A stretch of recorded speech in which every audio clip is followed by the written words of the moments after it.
Don't forget to visit marketingcasts.com to find even more custom curated marketing podcasts just like this one. That's marketingcasts.com.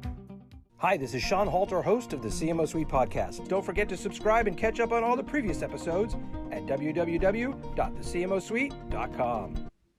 This episode of the CMO Suite is brought to you by Uconnect. Uconnect provides digital solutions and teams to brand CMOs, VPs, and marketers looking for true transparency in the biddable media space.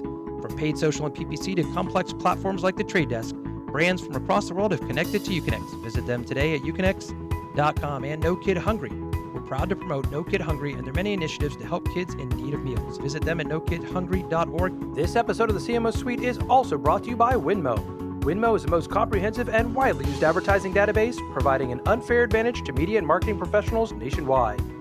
Winmo tracks every national advertiser, their agency relationships, and key executives within each organization. Get instant media spend, competitor tracking, and industry trend analysis in one easy-to-use application that integrates with all major CRM platforms. CMO Suite listeners receive complimentary trials of Winmo just by visiting winmo.com/CMO Suite. Finally, the CMO Suite is presented by the CMOcouncil.org as their official marketers podcast.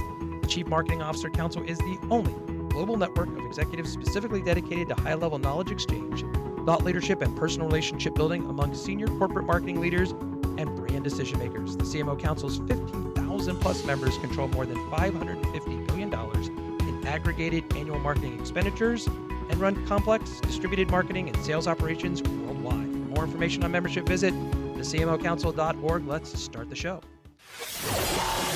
You're in the CMO Suite, the podcast for marketers who want to be in the know, presented by Connectivity Holdings. This is your host, Sean Halter. As a reminder, the CMO Suite is presented in part by Uconnect. Uconnect provides biddable media solutions to platforms and brands around the country looking to trade on the trade desk. We are very excited. We're starting to kind of come into the home stretch for season 5. It's gone pretty fast. And, it's been all in studio as opposed to in New York and Los Angeles. We're navigating our way around that like everybody else is. But we're excited to have as our guest today, Joe Grover. Joe is the CMO for Homey. Joe, welcome to the show. Thanks, Sean. So happy to be here. Remind me, Joe, are you guys up in New York or where are you working out of now? Our headquarters are in Salt Lake City, Utah. So we're in 5 different markets west of the Mississippi. And now are your teams kind of spread throughout? Are some kind of back in office? Some are all from home, or what's that model look like for you guys?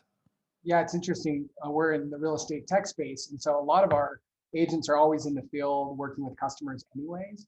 And so we've always had a little bit of a split kind of workforce, some that worked in an office and some that were in the field.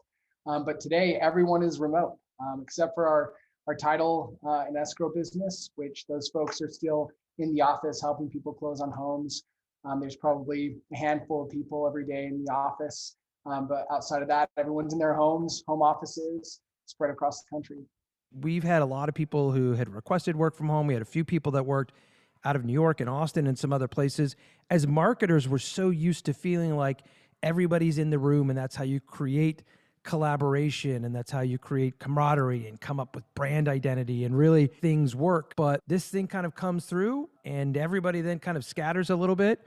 And it's been interesting for me to see how many either CMOs or brands or companies that I work with, whether it's through the podcast or through our businesses, who've kind of said, I don't think we're going back to the way that it was. So from your perspective, how do you still keep that brand identity? How do you still kind of imbibe them with how you used to be able to kind of, bribe them with the lunchtime snacks and amazing coffee makers? How do you do that? Because that internal marketing piece is something that a lot of CMOs have to completely rethink how they do that with their teams. Yeah, it's interesting. I get this question all the time is like, are we going to go back to the office? I thought it was super original. It's not. You get it all the time. Damn it. Okay. All right. Well, let me know your best answer to it then, Joe. And our team, it's interesting. Our team has doubled in size. Our marketing team has doubled in size since COVID started.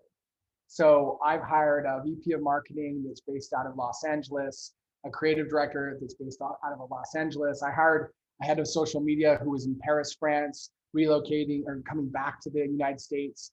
She's in San Francisco. We have a head of partnerships in Atlanta, Georgia. Like, it's been extraordinary because at first it felt very difficult to brainstorm and to create and to build a culture. But what we recognize is what it really did is opened up the aperture for us to be able to hire and recruit the best talent in different markets, in markets where we're not even currently operating. And so that's been a huge plus of the kind of remote style workflows that we've developed. But it is difficult. Like 9 hours of Zoom calls in a day can be super challenging for people, especially creative folks who feed off of one another's energy. So we have tried to create some space for those that in a safe way that are in market or are ready to travel because they've already been vaccinated or want to do it, with social distancing and masks. We have created an environment where people can come in to the office once a week to do some of that in-person brainstorm. And so we have a handful of folks that get together on a Tuesday. I still bribe them with lunches and we get together in person. But outside of that, we've become really, really good at creating space, not just meetings with agendas, but also trying to create space where we can connect socially, even virtually. So we've done, virtual lunches and, coffee breaks where we open up the Zoom and people come together and they brainstorm, they chat about life. And that's difficult. It's not the same, but it's, our way of trying to build culture when we're not in the same spaces or even in the same states. So did you grow up in Utah? For the most part, yeah, we moved around a lot growing up, but for the most part, I was raised here and love the proximity to the mountains. It's an amazing burgeoning tech scene here. It's really stunning what's happened over the last 10 or 15 years. They call this area Silicon Slopes, right? It's not Silicon Valley, it's Silicon Slopes. And there's a lot of software companies, large software companies that have been backed by large VCs and have now gone public or have been acquired by large tech brands. And so there's a really vibrant tech community here in Salt Lake City. I believe at some point early in your career, you may have even worked for an investment group that did you guys invest in tech, or did I read that right? Yeah, that's right. I was in venture capital. I was actually built a creative services business, and then I went into finance for 7 years, and we started a small growth equity fund here that is quite large now, and they have multiple funds and are focused on a lot more than just tech and software today. But we raised 2 funds and started investing in 2008, and it was an amazing time to invest here because there wasn't as much Silicon Valley money coming to the Mountain West and investing. And so we had our pick of the best companies, and we made probably those first 7 years made 20 or 30 growth investments, and those funds performed exceptionally well. And the secret's out now. We have a lot of money flowing into Utah. But yeah, it was a fascinating time to be investing. When everyone was retreating, we were leaning in and writing checks. The really interesting thing to me that I looked at when I saw that on your profile, I was like, well, 2008, hell, that's when I started my agency, because it was like, I wasn't going to make any money that year in media sales anyway. So I was like, screw it. Let me jump out and see if I could build something. So when I saw that, I was like, well, that must have been kind of interesting to have capital at that moment. May have actually been precipitous, because you could be really smart about maybe how you invested, or at least made some suggestions around that. And for you personally, that must bring something extremely unique to the table for a company like Homey or any of the places that you've worked. The fact that you have a background and understanding in how things, especially in the software, in essence, as service space, how they're valued, beyond just what's my EBITDA or what's the value of the tech, and how does that, play some role in that. So I'm assuming you always lean back on that as kind of part of your three-legged stool. For sure. It's not a linear path, my career. And, you're doing production and producing films and commercials and, just headlong into creative space for 7 years, running my own business, doing some tech startups along the way, and then venture capital for 7 years, and then back in the seat as an operator and a CMO. Like, that makes me a fairly creative finance guy, or maybe it makes me a pretty analytical creative guy. I'm not exactly sure which, but any entrepreneurs, and especially in startups, know that really marketing is about storytelling, and fundraising is very much about storytelling and really sharing the vision and earning the trust of investors. And so it's helpful when we're on the road raising capital for sure. And I tend to lean towards the creative side. Half of my day, and the other half of the day I'm operating and looking at P&Ls and balance sheets and raising capital. A few years ago, I interviewed Jackson Gianni, who's a really great and amazing marketer. And I said to him, what's advice that you would give to somebody? He was moving up out of CMO into a VP type position. I said, what's the best advice you would give? He said, learn a P&L. If you can understand a P&L as a marketer, that allows you to be able to sit in a C-suite with a lot of other C executives who are saying, how in the world could you ask for a $6 million marketing budget, and go, well, here's how, because this is how it works, and this is where the money's going to go, and this is the revenue that I think we can generate from it. He said that's been invaluable to his career. And a lot of marketers haven't been entrepreneurs. They haven't experienced that. I'm assuming you would agree that that is strong advice. What other advice might you give for a marketer, again, considering you've taken such an interesting path? Yeah, for sure. I mean, we think about marketing and we love to talk about the guerrilla marketing campaigns and large ad budgets, and what will win us an Addy. That's what we love to glorify. But really what makes marketers successful has everything to do with what you're talking about. And that is it's psychology, it's understanding consumer behavior, but then it's really understanding how to acquire those customers and understanding CAC and what's driving customer acquisition, right, is where all the battles are won.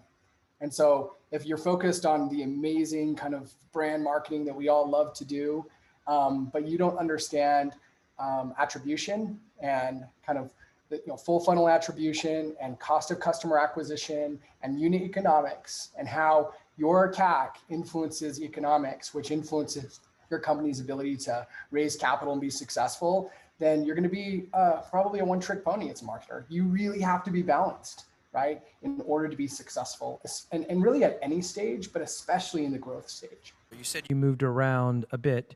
Why is that? Was your dad in the military, or you guys just moved around a bit, or why was that?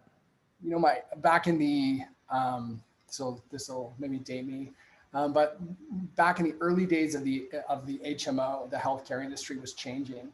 And my dad was involved in healthcare. And so he was moving from HMO to HMO as I was kind of growing up. So I went to 6 different elementary schools in 3 different states. And we kind of landed back here in Utah. I also lived in Denver and worked in Denver for 5 years just recently, and have kind of relocated back to Salt Lake City where, like I said, I love the mountains, I love the tech scene and the ecosystem here. And it's a great place to build a business as we expand nationally. For me, some of that movement when I was young is probably just what toughened me up a little bit. It probably also was just that little bit of a kick in the ass of like, I'm going to show everybody that I can make something, I can do something. I feel like I've probably far outstripped what I thought I could do, which then unfortunately or fortunately continues to push me more and more sometimes. But talk about that a little bit. How do you think that part of your youth maybe shaped who you are today? It's interesting as we're building a brand and we're in 5 markets and we're going to be in 15 markets and then 50 markets, you really have to have a broad perspective, right? You have to understand that not every market is going to be like Salt Lake or Boise, right? That there's different people, there's different psychology, there's different needs of customers market to market. And while there's a lot of overlap, there's definitely, especially in real estate, there's unique dynamics in local markets, and real estate is hyper local. So understanding those customers and being able to kind of take a step back from our own perspectives to understand what matters to them, and then adapt our strategies and our messaging and our tactics to really earn their trust, to make them aware of homing, to earn their trust when they're buying and selling a house. Like, even though I was young, like, it shaped my worldview. There was less homogeny in the neighborhoods and the communities that I was growing up in when I was young. It's probably one of the reasons that I moved my family to Denver. I have 6 children. My oldest is 16, and I wanted them to feel that, right? I wanted them to, understand that there's a lot of people with different perspectives, different viewpoints, different kind of upbringings, different cultures. That's really, really an important part of the world we live in today. And so I think that shaped me. So it's an astute question, not one that I expected to be asked in a CMO podcast, I'm so grateful that I had that experience when I was younger, because I definitely think it's influenced the way I think about marketing. You know, a lot of marketers that you sometimes see that have an opportunity to be able to be across a lot of different podcasts. Sometimes when I listen to those, I think, well, okay, I know that about Jackson, or I've heard that, from Casey Herbis over at Quicken. And so by sometimes prepping or understanding, but not over prepping a question, you can sometimes go down to a path that's really enlightening in what you just talked about, especially because of where you're working right now. I mean, that's the business in some ways that Homey is in, is figuring out where do you want to park and how long do you want to park there. And if you've been parked somewhere for a little while, that's okay. Start looking around and seeing maybe what else is out there to expand upon. For some people, living on the same street for their entire lives and knowing all their neighbors is an incredible experience for them. For others, moving around is what's helped to shape them to know, I've seen the poor of the poor and I've seen the rich of the rich, and your home is where you choose it to be to some extent. So didn't mean to throw you off with that question, other than it kind of guided us down that direction just a little bit. You spent about 4 years out in Denver.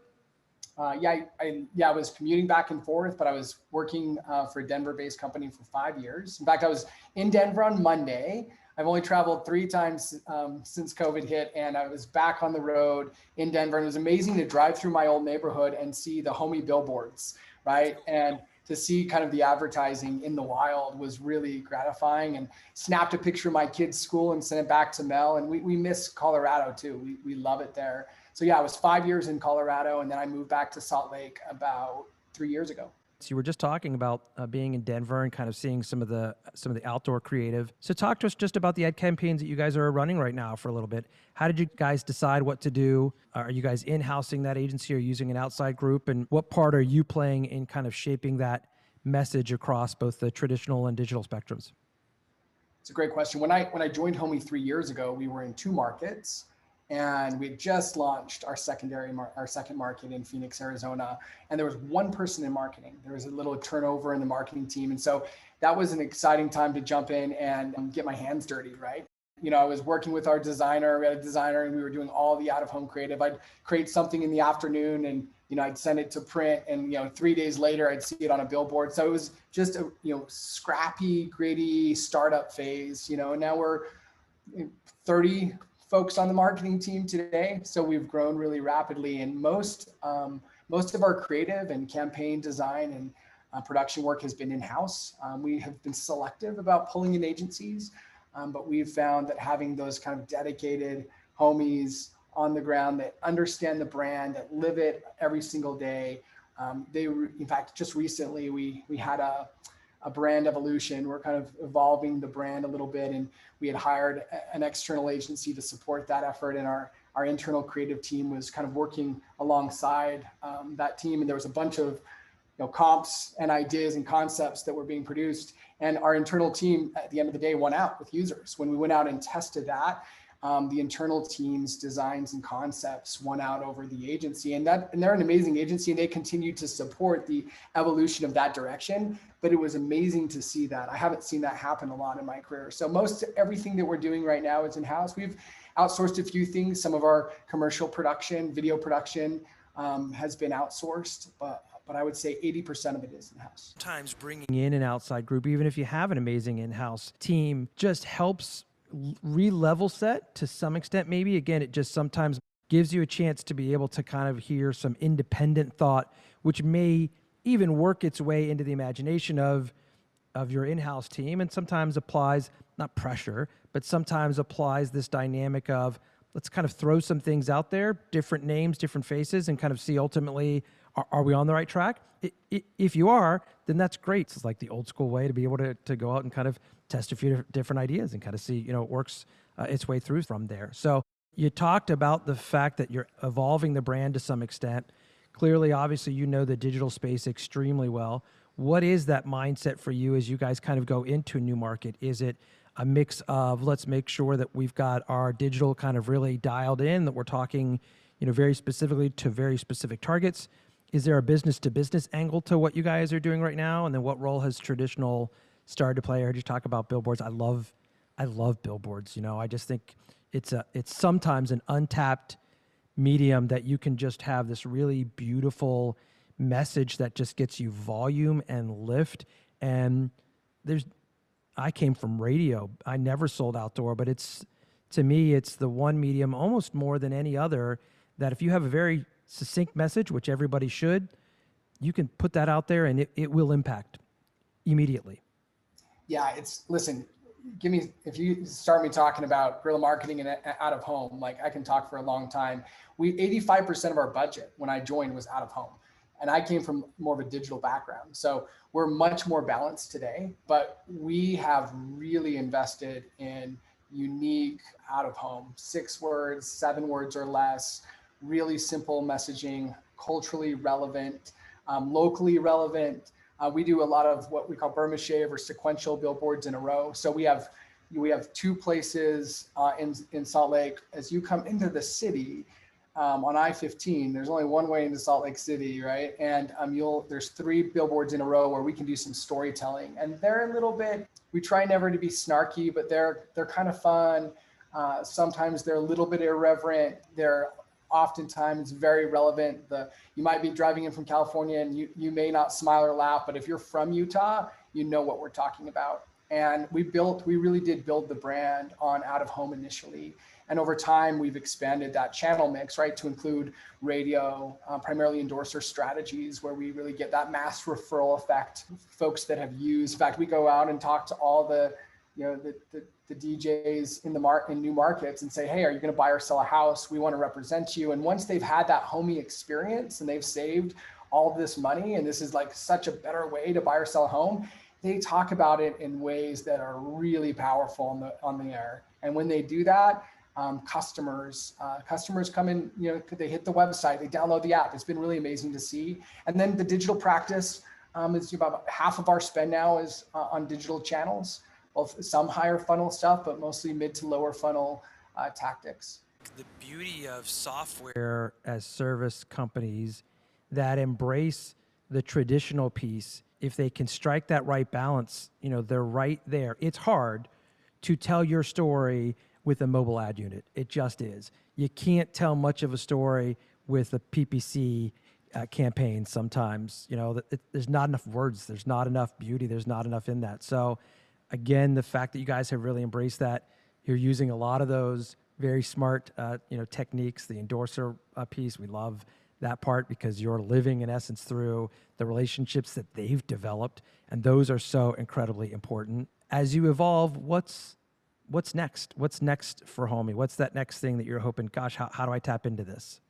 Yeah, I mean, like at our core, we started the business to make the whole real estate process easier, right? To make it all this complexity of like buying or selling a house and the lack of transparency around fees and costs and process to like just demystify all of that.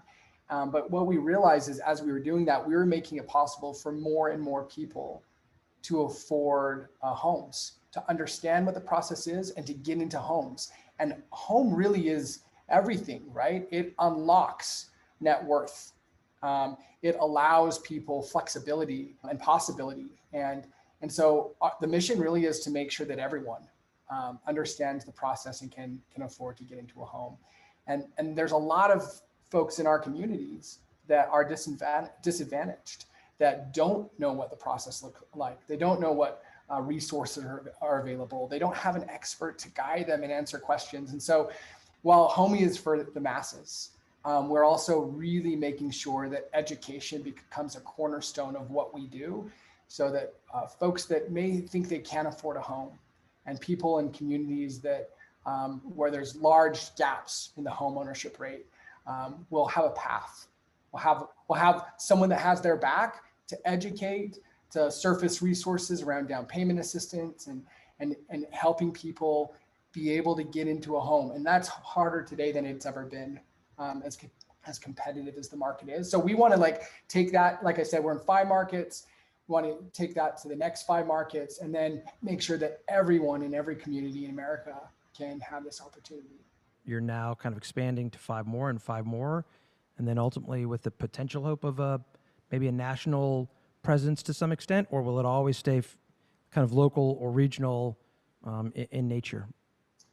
real estate, like we had discussed, is really a local business. that we have when we expand to a new market. We have a real estate brokerage and a mortgage brokerage to help with the financing piece of it, and get people there, help people save money on the mortgage piece and cut out some of that fat and some of those fees. And we have a title business to make that closing process a little bit easier. And we have an insurance business. And so there is kind of a land and expand strategy. We do think there's a national strategy in our future. But I think for now, it's really going deep in each of those markets, investing in the community, having a local team there of agents and loan officers and title and escrow officers to really help those people. And then over time, I think you get enough kind of anchor points in the country that it becomes easier to expand to every community. Joe Grover is the CMO at Homey. We've got just a few minutes left, Joe. I've got one more question for you, which is, who's been an inspiration for you in your life? Who's one person, whether it's a mentor or somebody along those lines, that you feel like has kind of helped get you to the path that you're now at? It's interesting. When I look back at my earliest days in your career, you need people that believe in you. They give you opportunities that you really aren't qualified for, right? And I think in my first job, I was an entrepreneur. I was building my own business, and I had an investor that came in that really started to mentor me a little bit and invest in me, and really opened the door for me to get involved in venture capital and private equity. And I had no business in venture capital at that moment. And I showed up and I started doing diligence on deals, and flying to China and touring factories with consumer products companies, and rubbing shoulders with some of the best and brightest entrepreneurs. And so I'm really grateful for one of my early bosses who opened that kind of first door for me to get involved in venture capital. And then I would say on the other end of my career, Johnny Hanna, the founder and CEO of Homey, has really invested in mental health and creating a culture of balance where we don't, working 80-hour weeks, we don't wear that as a badge of honor at Homey. For us, that's not how we define success. Really understanding that work is part of your life, but it's not your life. And mental fitness being a priority for us and our employees, and him living that by example, but also pushing that throughout our organization, which is over 400 employees now. That to me has been incredibly, it's reset my focus, right? It's allowed me to understand that we don't just say it, but we can actually really try and live that. Everyone says, yeah, family is most important, prioritization is we talk a lot about it in tech, and we actually don't do a good job of living it. And for the first time in my career, I'm actually trying to live it and help my team live that value of balance. So that's probably the bookends of my career so far. Those people have had incredible influence on how I think about the world and how I execute day in and day out. It's easy to say it, but you got to live it, to say, look, if you're working 80 hours a week, this is not the right job for you, or we're not doing this the right way. You got to keep your mental health in place. And that to me tends to be where most people are able to kind of really grow, not only grow, but grow some roots and stick around for a little while. Listen, Joe, we greatly appreciate you being on the podcast. We're excited to see what you guys do with Homey. We're excited about the markets you guys are in. The space is ridiculously on fire now, and it's exciting to see how you're shaping that brand, which does still feel very, very local in nature, which is the beauty of it. That's what you want to some extent. If you don't know Joe, go and stalk him on LinkedIn. That's what I did. And we want to thank you for joining us on this episode of CMO Suite. Thanks for hanging out in the CMO Suite, the podcast for marketers who want to be in the know, presented by Connectivity Holdings. You're a C-level manager. You shouldn't have to know the difference between behavioral or contextual targeting, but your agency should. Uconnect provides brands and biddable teams direct access to platforms like The Trade Desk, Google, Amazon, Facebook, OTT, and more. Their US-based traders can train your in-house team or provide complete transparency with no minimums and CPM-based service pricing for true transparency. Something Mighty Hive, The Trade Desk, and Centro simply don't offer. Tired of being the smartest one in the room? Reach out to Uconnect today for a free demo. Uconnect, the world's leader in true transparent biddable media. This episode of the CMO Suite is also brought to you by Winmo. Winmo is the most comprehensive and widely used advertising database, providing an unfair advantage to media and marketing professionals nationwide. CMO Suite listeners receive complimentary trials of Winmo just by visiting winmo.com/CMO Suite.